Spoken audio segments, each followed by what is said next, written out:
ক্যাম্পাসে প্রকাশ্যে ঘুরে বেড়ালেও রাজশাহী বিশ্ববিদ্যালয়ের শিক্ষার্থীদের ওপর অস্ত্র নিয়ে হামলে পড়া ছাত্রলীগ নেতাদের খুঁজে পাচ্ছে না পুলিশ।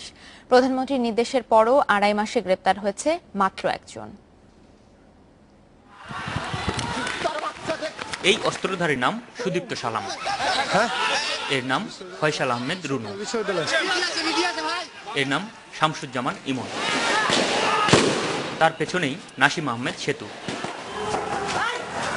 এই অস্ত্রধারী মুস্তাকিম বিল্লাহ। ২রা ফেব্রুয়ারি রাজশাহী বিশ্ববিদ্যালয়ে শিক্ষার্থীদের ওপর ছাত্রলীগের হামলার পর এদের পরিচয় সবই এসেছে গণমাধ্যমে।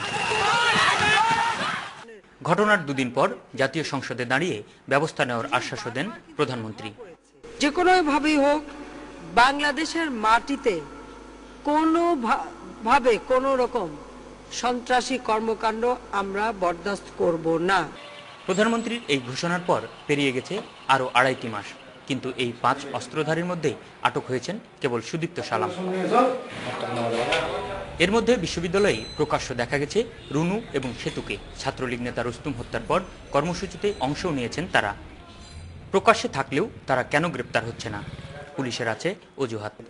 আসামিরা সবসময় এক জায়গায় থাকে না, যার ফলে আমরা এক জায়গায় কোশ্চেন দিয়ে we don't keep idle, we don't sit idle, we have to change them, we have to persuade ইট।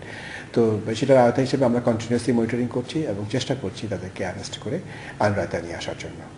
এই পুলিশ কর্মকর্তার দাবি, অস্ত্রধারী ছাত্রলীগ নেতাদের গ্রেপ্তারে তারা নিজেরা যেমন অভিযান চালাচ্ছেন, সেই সাথে বিভিন্ন জেলা পুলিশেরও সহযোগিতা নিচ্ছেন।